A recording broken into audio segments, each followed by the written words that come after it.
Hello everyone, this is going to be a really quick video because I'm in a hurry and this is only first impressions, but I want to talk to you about Musc Outreblanc from Guerlain. This is a 200ml bottle. I got for a bargain price on eBay. I've just split it, so what I did was I saw the bottle for a really good price, half the retail, so that would retail for 400, I got it for 200. And I went on the Facebook groups, the fragrance Facebook groups, to see if anyone wanted to buy decants from me at cost to price. That way I could subsidise the cost of the bottle because I didn't think I'd need a 200ml bottle. Plus it was a blind buy and quite a risky one. So that's what I did. That's why there's not much left. I have sold all of that out to people. It's just winging its way to people right now. But I really wanted to try it. And the only way I was going to get to try it was to go to London, and it was just going to be a bit of a pain in the bum. And then I saw it on eBay, so I grabbed it. And I had a feeling I was going to like it because of the notes. I can't remember all the notes. I'll probably put them on the screen. I do know that there's neroli, rose, musk, iris. I think there's ambre. There's a note called white amber. I'm not entirely sure what that's supposed to mean. Is it an amber accord with vanilla and resins in it? Or is it supposed to be like an interpretation of white ambergris or something else entirely? I don't really know. What do I get? Well, this is a really interesting fragrance, first of all, and I would encourage you to watch Kareen's video over on olfactive, oh bloody hell, what's she called? Olfactive stories? I don't know, my mind's just gone blank. Anyway, she had an interesting experience with her first impression, so do watch it. And I totally agree in that it does really change on the skin. So when you try it, if you get to try it, whether you get a sample, whether you try it in store, you absolutely must have it on your skin, because it is a bit different on skin than it is on cloth or paper. So that's really important. On my skin, there's a moment that I don't particularly enjoy, but it's only a moment. So let's start. When you first spray it, so I've already got it on my arm. We'll go right up here with the first bit. Start at the beginning, stop going in at different angles. So when you first spray it, first of all, you actually do get a fair bit of alcohol, more so than you normally would for an eau de parfum strength fragrance. But on skin, the alcohol disappears a lot quicker, but you do notice the alcohol to start with. Now, the alcohol's gone off my skin. And to start with, it's a tiny bit bitter. And I would say that I can't seem to talk properly today. I would say that the neroli is probably the most dominant note that I get in the opening. It's a little bit bitter and it's a little bit green. So neroli is a kind of bitter green orangey scent, but for me this note of neroli is more on the green side than a normal, what I'm used to. So it feels a kind of like sharp, slightly bitter green, but it's not really that neroli-ish. It's just like a little bit of this bitter green sort of citrusy feel, but it's not very voluptuous. It's not got any richness to it. It's kind of sharp and fresh. And I smell concrete dust, which I think is probably the mixture of musk and iris. And I like concrete dust. If you haven't smelled concrete dust, you just need to seek it out. I guess you'd call it a sort of mineral type scent. Close in range to a petrichor scent, like rain hitting the pavement, you know, that kind of thing. Hot concrete with water splashed on it. It's in that realm, which I find quite addictive. I don't really get anything floral from it in terms of the orange blossom or the rose, not to start with. As it settles, I do just about pick up a tiny whisper of rose in the background, and I would quite like it if it was a little more noticeable.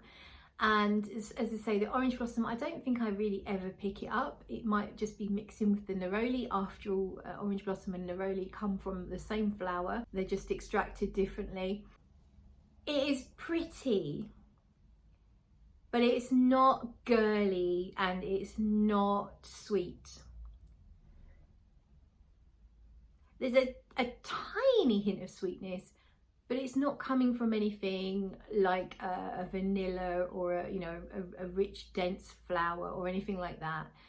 It's just a little bit of sweetness that's probably coming from the neroli, maybe from the rose and the orange blossom, but they're not really that noticeable to me. It's much more about musk, iris, just coming together to create this sort of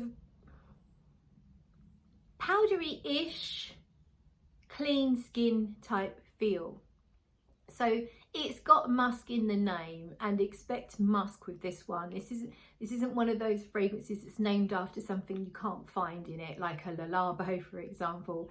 This really is a musky scent, not a dirty musk. I don't get anything dirty or animalic from it whatsoever. But it is definitely musk, and it is more of it's almost like a cologne, in that you've got this neroli, you've got this clean, squeaky clean, slightly bitter neroli and musk, and it's more like a cologne. I'd say if you like cologne, I think it's called Cologne du 68 or Cologne 68, sauce on tweet. If you like that, so that's basically it's like an eau de cologne with a nice dose of sort of like musk and iris.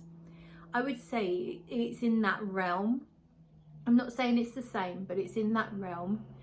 And also, if you like Creed Sublime Vanille, which I do, I like it a lot, and that's basically a citrus, vanilla and musk scent. Very, very clean and sort of fluffy, powdery, clean, musky scent. And I actually really do like Creed Sublime Vanille. I would put that in the same category as well, except Creed has more vanilla in it. This, I don't really pick up on any vanilla, which is not a listed note unless it's part of that white amber accord, as I say, but it's not a particularly sweet fragrance whatsoever, and it's not an amber fragrance at all. It's light, it's clean, it's a crisp white shirt. This is a kind of fragrance that I would wear, or I would suggest for someone who needs to be very professional. So someone who does wear that crisp white shirt every day. You know, it's the kind of fragrance to wear to a meeting. It's the kind of fragrance for a professional to wear to meet clients. It would be great for healthcare workers, people that work with children, or people with sensitive noses in general. So if you work with people with mental health issues, or if you're a therapist, I would put it as that kind of fragrance, because it is very inoffensive. It's just almost like you're just wearing freshly washed clothes. So there is a little bit of a laundry musk feel to it with all that musk. So it feels like you're wearing freshly washed clothes. Your skin is clean. You're not long got out the shower. You probably put a bit of talcum powder under your arms, and you probably got a nice, very, very smooth, creamy lotion on your skin.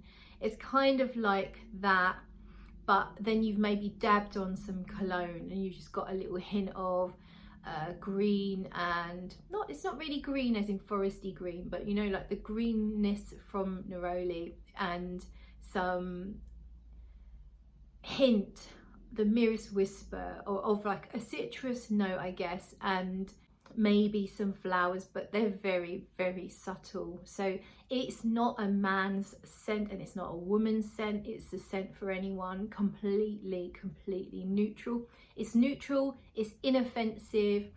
I enjoy it because I really like musk. I like clean, musky scents. My only con really with it is a skin scent, because it doesn't really project up, and this 200ml bottle is a really good sprayer. It sprays a lot. I'm going to spray myself, and it mists out a lot, you know, so you can spray a lot on and it mists it out lovely all over you, but it doesn't seem to project up to my nose once it's had sort of half an hour or so to settle down. It just doesn't jump up to my nose. You do catch it in sillage. So as So I wore this earlier today. I put it on quite a few hours ago. I actually wore it to a medical appointment, and I think it's the most perfect fragrance to wear to that kind of thing, because if you don't want to come across as provocative, you don't want anything distracting, you just want to smell clean. Because I always, if I go to the doctors, I always want to make sure I'm freshly clean. You know, you don't want to be that person that smells.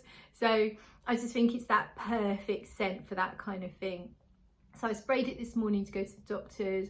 Several hours later, I can definitely smell it when I step backwards. So if I move forward, then step backwards, I can catch it in my sillage. So it does seem to stick to the skin quite well, and it does have a sillage, but I'm not getting much projection from it.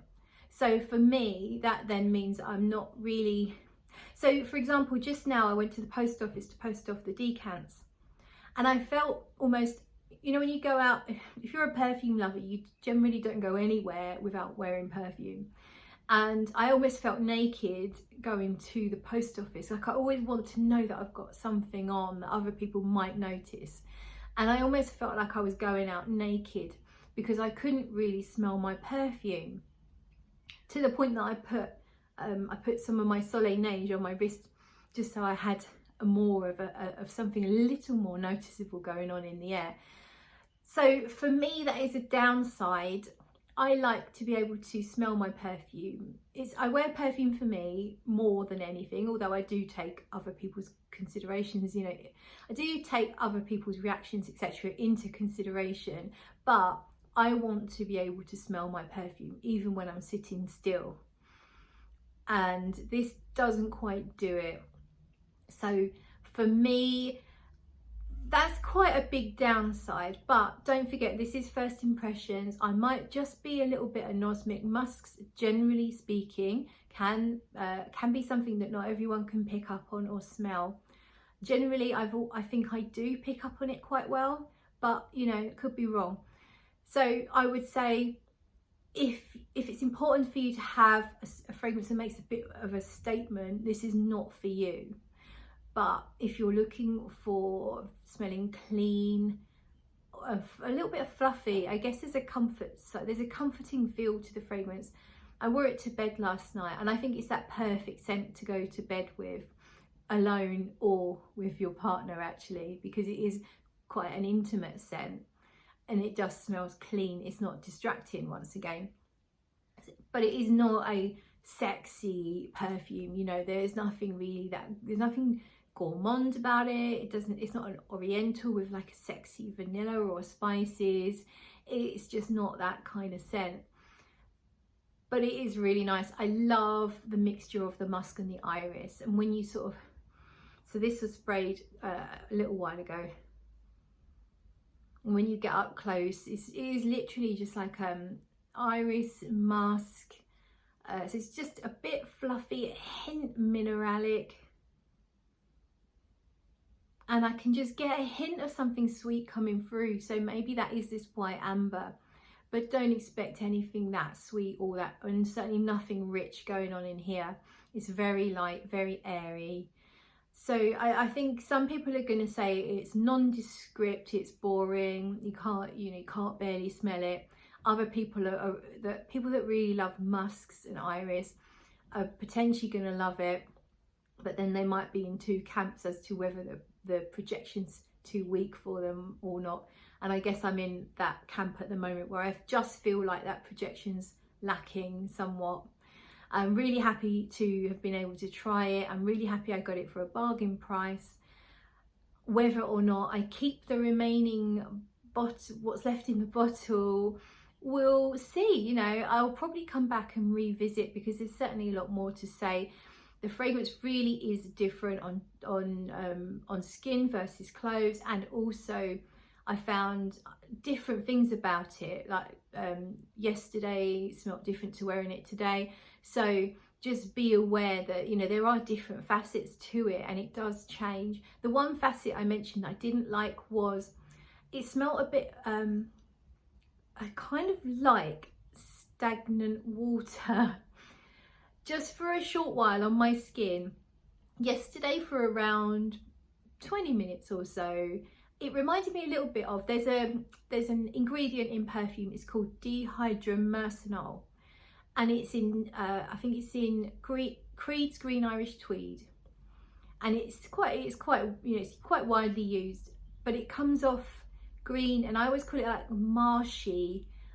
I don't know, I'm thinking of swamps. It makes me think of swamps. I don't know, like, so it's kind of like green but also got a slightly stagnant water element to it. I might be alone. I know I'm not. There are a few people that don't like that particular ingredient, and it almost felt like there was a little bit of that in it for a short time, and I didn't particularly enjoy that. But then it went, and I really enjoy the musk, the clean musk, but it's not like squeaky clean though. It's not like super sharp, squeaky clean, shiny. It's softened, it's fluffier than you might imagine. It's really difficult to describe, so I'm going to leave it there. That's my first impressions of Musc Outre Noir. No, it's Musc Outreblanc. Let me know if you've tried it. Let me know what you think. Perhaps you've got a completely different experience to it than I have had. I'd love to hear that in the comments, and I will see you soon.